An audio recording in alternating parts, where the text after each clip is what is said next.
am so upset right now.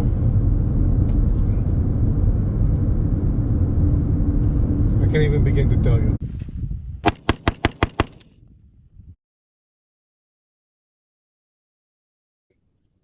So as I'm driving, I decided to, click a little bit on some of the videos that I took right now on this trip. I just drove 300 miles to get to the creature encounter, the Bigfoot encounter, whatever you want to call it, in Big Pine area up there in Bristlecone Pines. And I recorded all these videos, and I got this microphone here, so I can put it up here on me on my chest and record better audio, and pick up sounds, ambient sounds from around that the phone doesn't pick up. It wouldn't pick up. So this microphone has this little windsock on it, and it blocks out that whoosh sound from wind, and you're supposed to get more clear audio basically. And so I got it especially for this trip, so that when I'm out there in the forest, I can have it pick up ambient sounds from around. And I'm super pissed. I charged it all the way. It was supercharged, and I made a couple of other videos earlier along the route, and I didn't realize that it discharged the battery so quickly. But I ended up not having audio. So the video that I took up there, the reason for this entire trip, excuse me, half of the audio is there and then half of the audio is not. But most of the audio where I'm talking and explaining things and showing you guys how hard the dirt was, for example, or with my foot, I'm talking about that and showing you guys that in the video, and other things on there. Me walking around the whole site, and actually you'll see I went in a little further away from the car than normal. All that has no audio. The microphone cut out on me. It didn't show me a message saying that it was low on battery or anything like that. It just simply stopped working in the middle of recording, and I had no idea. And I'm talking like a fool, giving all these details, and nothing is being recorded. The video is all there, but no audio. So you're gonna have to forgive me. I'm gonna try to narrate as much as I can to let you guys know what's going on, but like I said, most of the audio is gone, and I'm going to let the video play, mostly because you can probably pick up certain things that I might have missed on the video. So I'll let it play out everything I'm showing, and maybe you'll see something that I didn't see at the time, and either in the background or in the foreground or wherever. But maybe I didn't see something, and you will maybe see it, or somebody that has an eye for these kinds of things maybe will see something that I missed. And put it in the comments if you do see something, if you notice something, and we'll go from there. But I apologize in advance. I don't know what to say. Hope you enjoy the video anyway. Here we are at the Visitor Center, located at the turnoff from Highway 395 to Highway 168. And this is a map in the direction of Lon Chaney's cabin, where I believe is the creature's actual territory. And this is a map showing our current location on the Highway 395 and where we will be going. So let me show you just a little bit of what I actually mean by that. Lon Chaney's cabin is directly ahead in between that rust-colored area of mountains and the darker colored mountains in the background, the higher peaks. And those are North Palisade, Mount Shakespeare, and Observation Peak.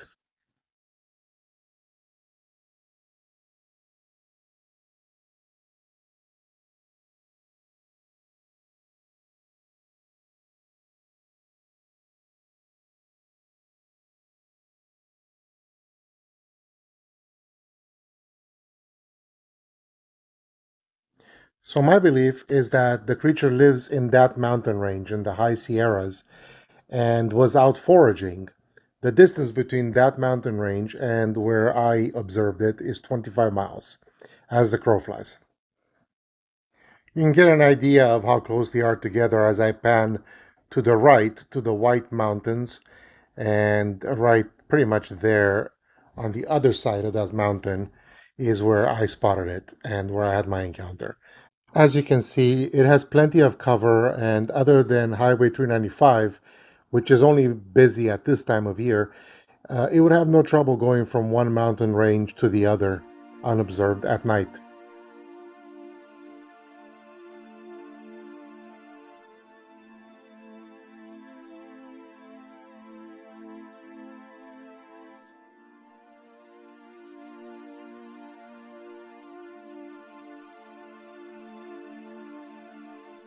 For those of you asking for the location, there you go.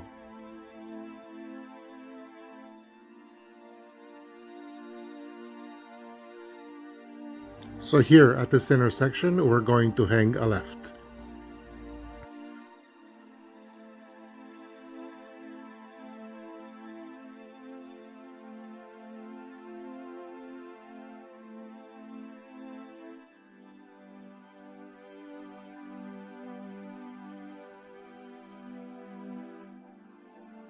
So this entire area is like this,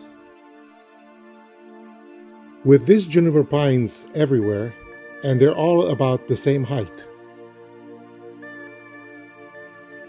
Yeah, none of them get really tall or really bushy so that they can hide creatures like this.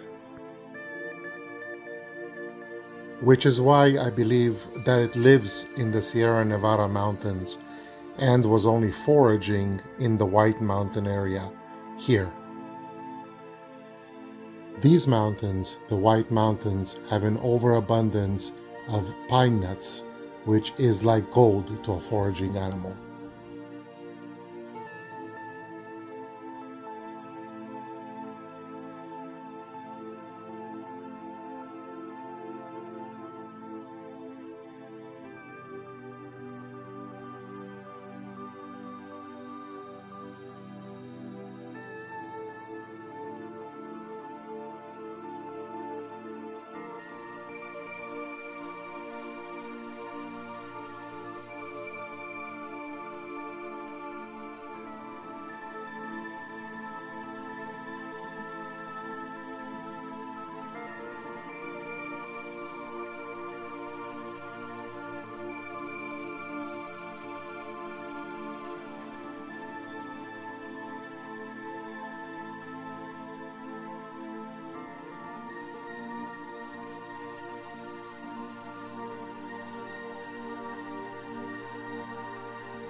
At this point in the drive, I'm driving very cautiously and just looking everywhere and driving as slowly as I can.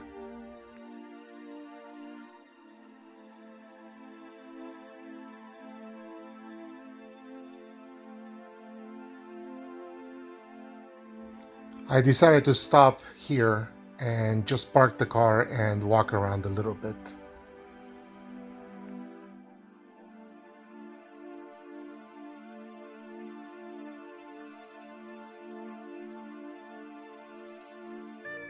As I slowly walked up this gentle slope, I was reminded that that night I had made a fateful decision.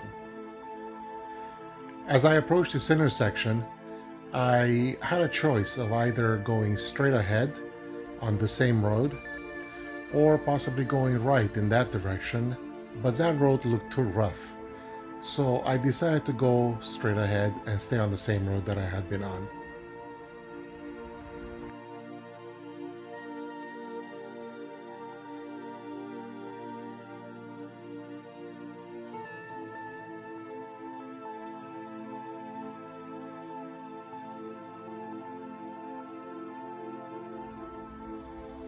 At this point in my walk, I suddenly heard a noise to my left.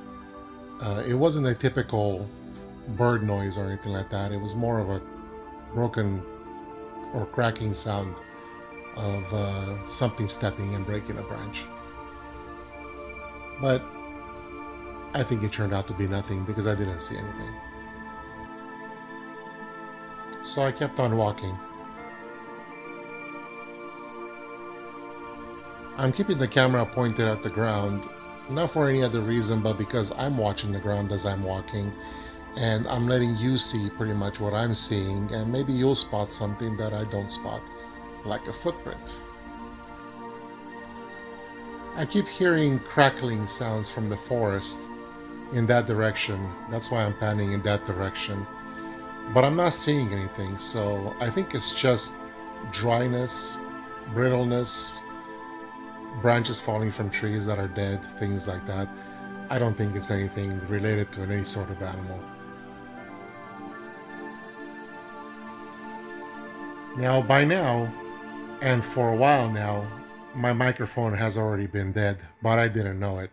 I kept talking and relaying what I was seeing and things like that, but I didn't realize that nothing was being recorded, which is why I'm narrating the video right now. I realize that this walk is rather boring, but I'm letting it play out again in the interest of possibly you noticing something that I'm not noticing.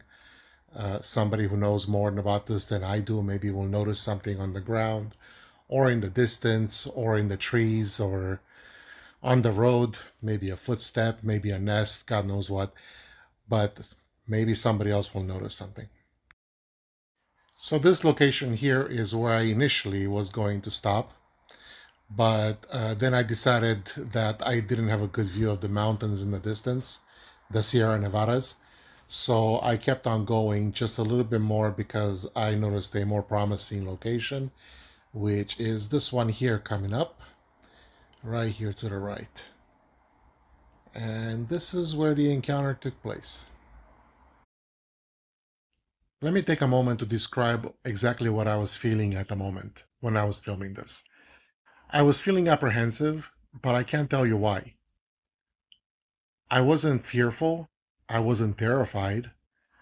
I was smelling the air because a lot of people mentioned foul odor from the creatures, and I was trying to smell and see if anything like that was around.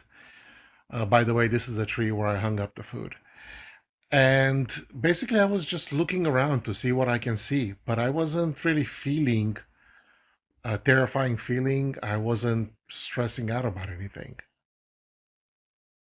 This is the direction that the nose of the vehicle was facing. When I came up, I put the nose of the vehicle in that direction, and then I backed it in, just like I'm showing right here, with the nose of the vehicle facing that way. And I backed it up all the way up until these rocks here.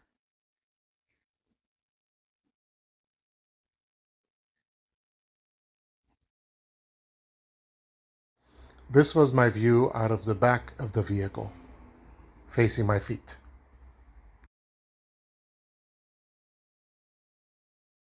And this was the view to the right of the vehicle, or at least to the right of me, I should say, the way I was laying down, and the direction where I believe the creature came up from. Those mountains in the distance, those are the High Sierra Mountains, which I showed you earlier in the video, where Lon Chaney's cabin is, and where I believe the creature's territory or home territory is. So on the morning of the encounter, I only walked up as far as these bushes here. I didn't go any further than that. And I looked for footprints just like I am looking right now, and I didn't see anything. But this time we're going to go further. So here, let me demonstrate how hard the dirt is. You see me pressing on the dirt, and there's no footprint there. It's hard packed dirt. As you can see, I'm stepping as hard as I can right there to try to leave a footprint, and I can't. If I go further out, if I go towards the road, there again, I was talking about the road and the lines in the road and all that. And you can see lines in the road, like I said, all these lines here, but none of them have anything to do with the encounter, I don't think. The only time you can see any sort of footprint is in the soft areas of the road, on the edges and the middle. But other than that, look, the only way that you can do it is by moving your foot sideways, and then you can leave a footprint. But if you simply step, you're not going to leave any footprint.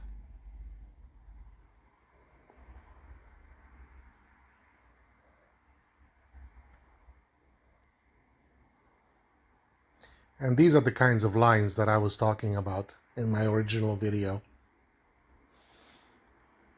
But I believe those are just vehicle lines from tires and things like that.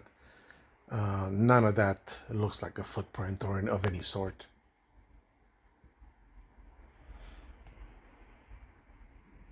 And here you can see more lines, like I mentioned. But again, they're tire tracks. This is a tire track of a car that turned in. Nothing more than that. Everything else is just tire tracks.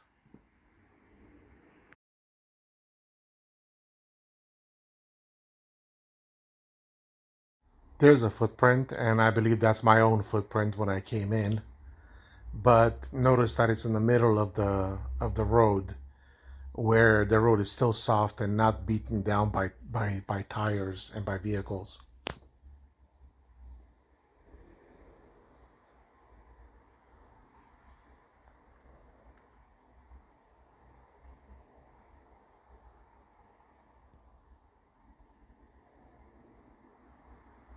Those are all just tire tracks.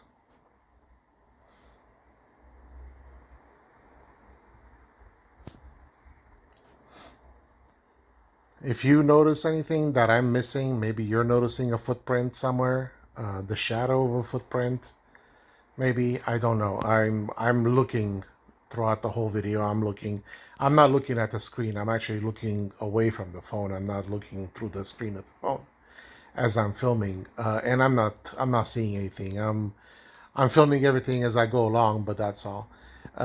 People mentioned that possibly to look for in branches for hair, but the creature wasn't on this side of the vehicle. It was on this side of the vehicle where there are no branches for it to have brushed against. And I don't see, hair is hard to find like this.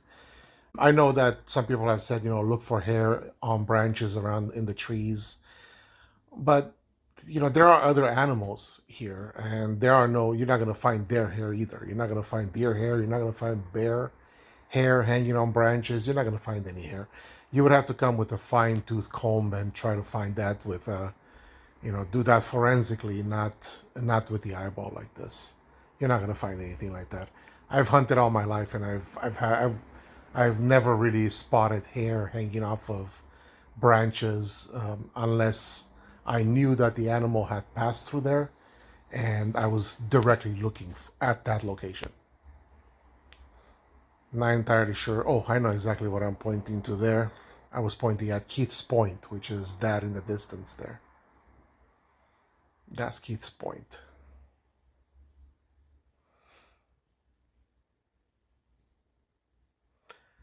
So let's go a little further down in the direction where I believe that the creature came from. I believe it came from down in this valley here. I spotted that and I thought that was a footprint because it has that shape like a footprint, but it isn't. it kind of has like a shape like that, but if anything, it looks more like a boot print. But it is not, because once I looked around, I started noticing other white spots like those. And so yeah, I realized that that was just a little mound, a little white mound. Notice that there's other white spots just like that around, but they're not footprints. At this point, I just keep noticing the silence. I also look for a nest. I couldn't find the nest. But coming up, you're going to see a rock formation, which I thought looked pretty promising at the moment. But then after walking around it a little bit, you'll see that I don't think it is. I don't think it's anything special. I mean, geologically, it's a nice and interesting special specimen, but other than that, it's not much. But this is where the valley goes down, and I do believe that there's water down there. I'm not 100%, but I believe when I looked on Google Earth, there was water down in the valley down there, like a small stream that was running through there. So as I was walking along here, I distinctly heard to my left a what sounded like a rock falling among other rocks, if you know what I mean.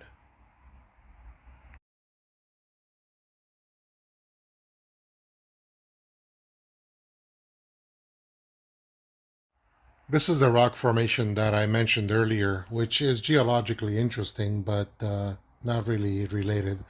I thought from a distance it looked like maybe it could shelter something underneath it, so I approached it and took a look. But as you can see, nothing can really shelter, even a human being can't really shelter much under that. Maybe against the wind if it's coming up from behind, but that's about it.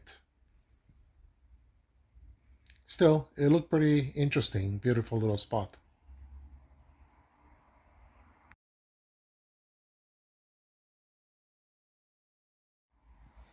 As I walked along, I kept seeing pine nuts on the ground, and I'll show you an example of that right now.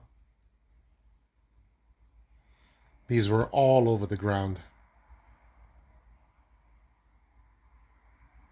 After eating that pine nut, I started hearing all these noises in the forest that I just couldn't place. I couldn't see anything. I just kept hearing sounds, clackety clack. I'm going to pan in this area and just leave the camera going for a couple minutes.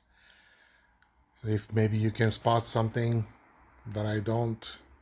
This entire time, I just kept having this hollow feeling in my chest, almost like the air was being sucked out.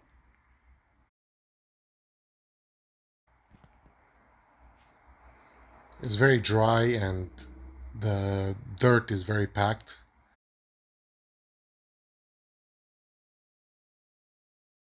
You don't even see any deer tracks, or I didn't see any mountain lion or bear, any fox, coyote, deer, elk. All these animals live up here, and I didn't see a single track from any of them either. Nothing.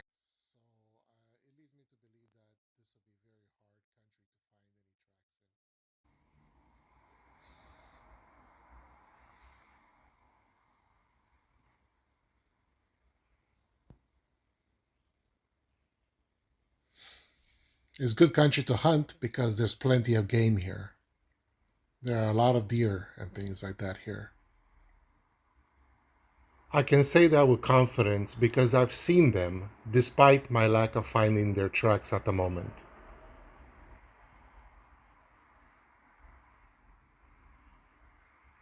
Look at the way this tree is broken.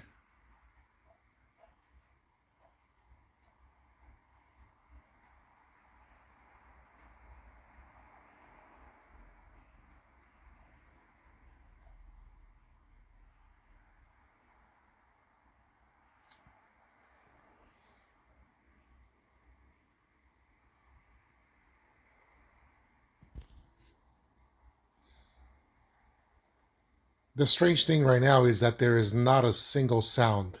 Not a single sound. There's not a bird chirping, nothing. The only sound that I heard coming down was that one rolling rock like a rock rolling among other rocks, like a pebble rolling among pebbles.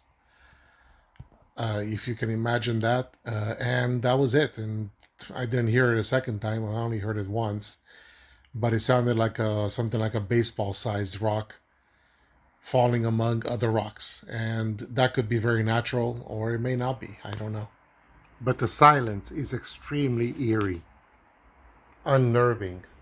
So at this point, I'm just heading back up. I'm taking a different route, not the one that I used to come down. I'm using a different route to get up to the road, just so I can cover more country and maybe see something else. I don't know. But at this point, I'm almost up to the road. I'm actually just above the road. There's the road. One thing that I did notice was the sheer number of deshelled pine nuts on the ground. A lot of them in this area, deshelled and discarded.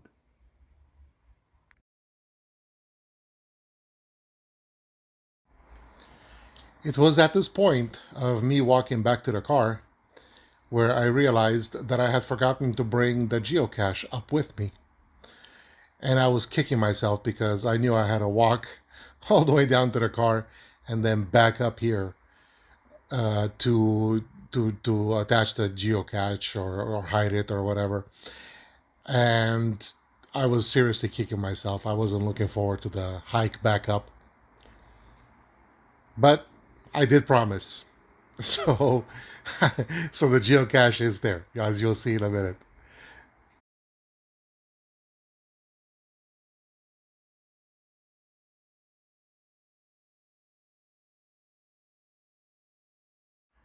So as I'm walking here, I'm again hearing crackling sounds like breaking branches to my right this time.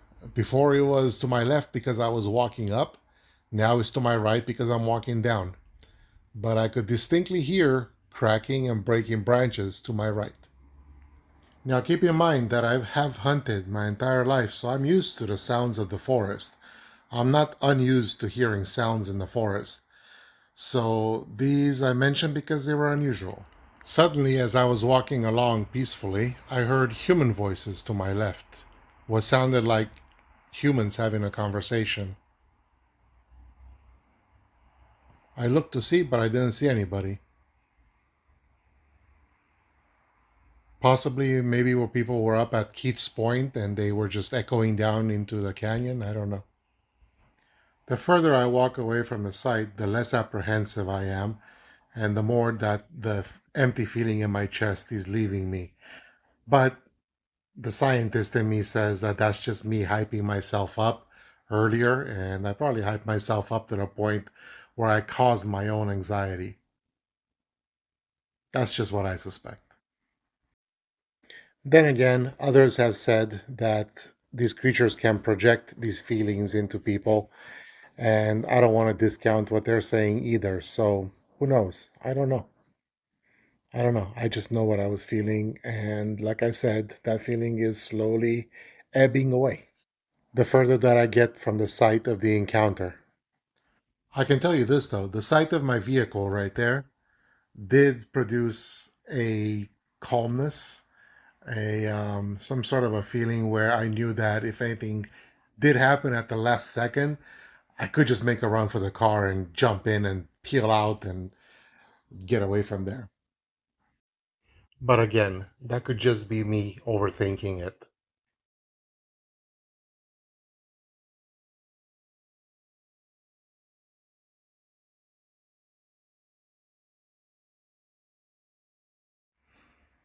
And then all of a sudden and out of the blue, I knew exactly why I heard voices.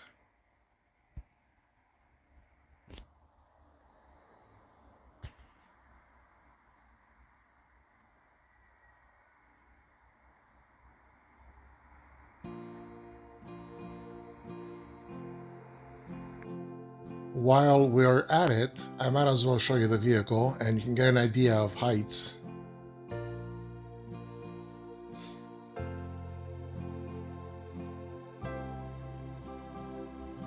You can kind of see where I stand. There's a sunroof.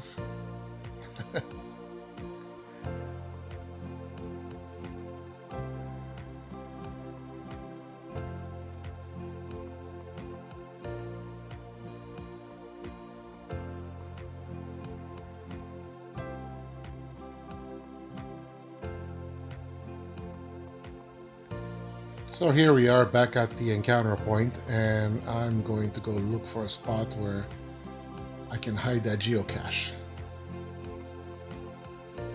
I'm going to cut the video off so you don't get too much of an idea.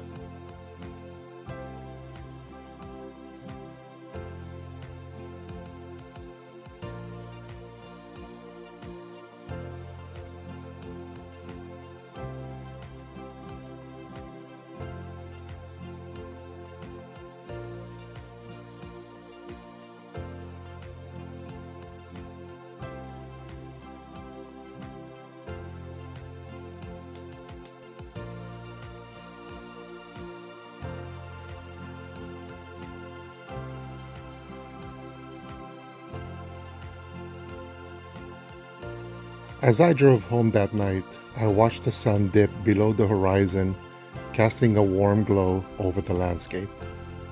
I thought about how easily all forest creatures retreat into the shadows, blending seamlessly with their environment. I thought about all the animals that had shared the forest with me that day, large and small, that had remained hidden, watching me with wild eyes, while I remained blissfully unaware. Why not a creature like Bigfoot? Why are we, as humans, so arrogant as to think we know everything about our world that there is to know? The fear that had so recently gripped me melted away, replaced by a profound realization, a sense of understanding. He hadn't come to harm me. Rather, he was a guardian of this hidden world, a creature of solitude longing for peace. I realized then that the true treasure of my encounter wasn't the discovery of a legend, but the revelation that even the most elusive beings can share a silent bond with those who dare to see beyond the surface. And I felt at peace.